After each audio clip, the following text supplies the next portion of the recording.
देखो दशरथ जी के समझ में नहीं आया, तुरंत गुरुजी के पास में गए और गुरुजी ने समझाया, धरे हूं धीर होई सुत चारी, त्रिभुवन विदित भगत भयहारी। धीरज धारण करो। बोले गुरुजी अब तो धीरज धारण नहीं हो रही है, कुछ भी करो, बेटा ही होना चाहिए। तो बोले देखो मैं तो यज्ञ भी करूंगा तो टाइम लगेगा, टाइम लगेगा। गुरुजी कोई उपाय? बोले अपने दामाद को बुलाओ। दशरथ जी के दामाद कौन है? श्रृंगी ऋषि महाराज। दामाद को बुलाया गया, कहा देखो आपकी ज्यादा महात्मा से महात्मा की स्टाफ की पटरी अच्छी खाती है महाराज, आप ही बुलाओ। तो कौन ने बुलाया? वशिष्ठ जी महाराज।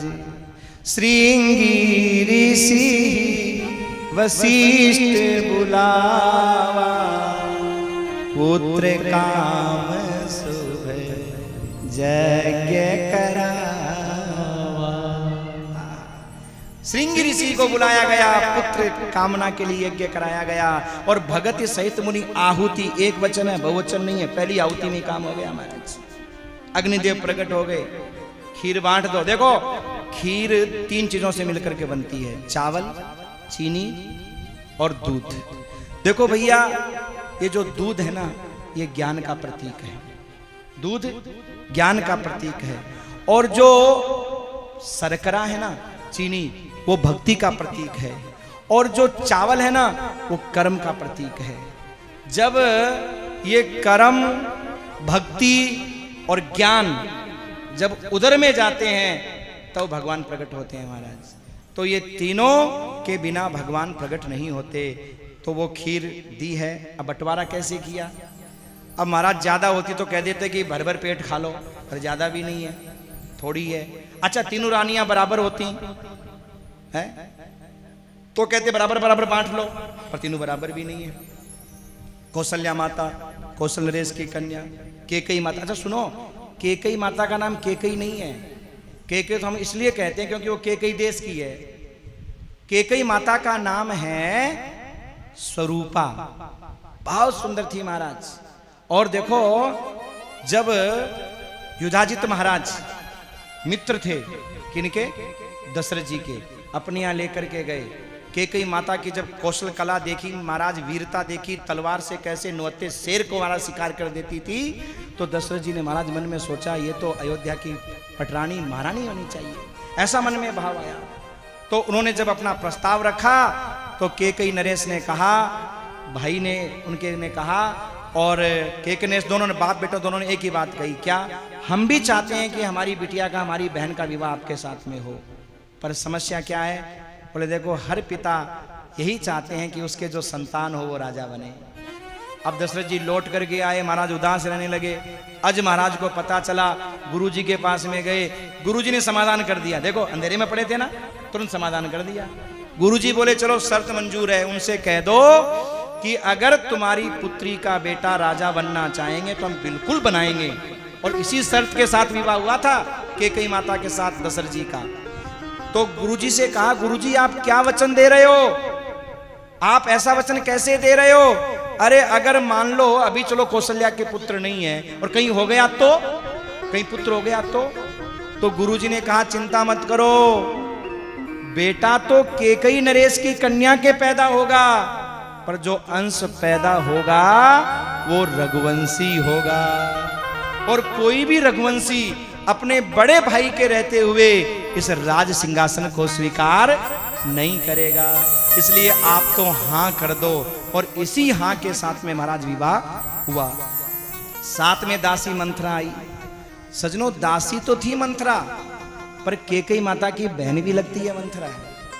अब कुबड़ थी, शादी नहीं हुई, बड़ी बहन थी, गोद में खिलाई थी केकई माता को, है स्वरूपा बहन को खिलाया था गोद में। तो इससे ज्यादा हितैषी कोई दूसरी नहीं हो सकती, इसलिए साथ में भेजा। उसने महाराज मंथरा ने कहा, बोले देखो मेरा विवाह तो होना नहीं है, मुझे केकई चली जाएगी, मन नहीं लगेगा मेरा, तो क्यों न दासियों के साथ मुझे ही दे दो। और यही कारण था, इतनी दासियों में ये महाराज मंथरा ही पसंद क्यों आई केकई माता को?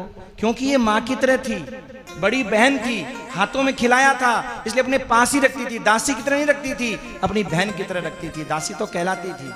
और सजनों, संतों के मुख से सुना है, ऐसा पढ़ा तो नहीं, संतों के मुख से सुना है कि मंथरा माता का पानी और अन्न के नरेश के यहां से आता था। कारण कि अगर वो वहां का अन्न खा लेती तो कभी भी राम के विपरीत जा ही नहीं सकती थी महाराज। और इसीलिए सरस्वती माता ने यह देखा कि इस अयोध्या का अन्न कौन नहीं खा रहा है, तो कहा ये नहीं खा रही है, इसलिए महाराज उसकी बुद्धि को भ्रमित किया।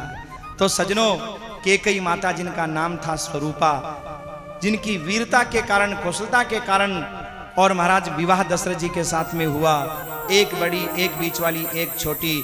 अब खीर का बंटवारा कैसे करे? सबसे पहले आधा आधा 2 भाग किया। उभय महाराज आधे भाग को कौशल्या को दिया, अब आधा बचा, और जो आधा बचा वो आधे के भी 2 भाग किए, और आधे के आधा कैकेयी माता को दिया।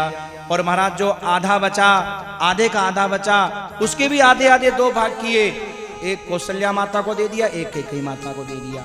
अब सुमित्रा की दासी बोली, ले लो, सब तुम्हारी बहनों को मिल गया, अब क्या करोगी? सुमित्रा ने दासी को डांटा, चुप, तू कौन है बीच में बोलने वाली? ये हमारे घर का मामला है। देख, मेरी बहन के बच्चे होंगे वो मेरे ही होंगे, बात को सुनना। सुमित्रा माता ने दासी को डांट दिया तो घर बच गया, और कैकेयी माता ढंग से डांट नहीं पाई तो घर बिगड़ गया महाराज। अपना जैसा बना दिया मंथरा ने कैकेयी माता को भी। इसलिए भैया, ज्यादा बाहर वालों की बात को मान करके परिवार में चाहे सास हो, चाहे बहू हो, चाहे बाप हो, चाहे बेटा हो, कलेश नहीं करना चाहिए, क्योंकि उनका कुछ बिगड़ना नहीं है। और जो शांति धारण करता है वो कभी घाटे में नहीं रहता, ध्यान देना। सुमित्रा माता घाटे में नहीं रही। आधे के जो 2 भाग हुए थे वो महाराज दोनों माताओं ने, कैकेयी और कौशल्या माता ने सुमित्रा माता को 2 भाग दे दिए। और 2 भाग दिए तो सुमित्रा माता ने मन में सोचा, अगर मेरे 2 संतान हुई तो दोनों बहनों के बच्चों की सेवा में लगा दूंगी। और महाराज धीरे धीरे समय बीतने लगा। अब वो समय आ रहा है अवतार का, लेकिन सुनो, अवतार की थोड़ी सी लीला बाद में सुन लेंगे।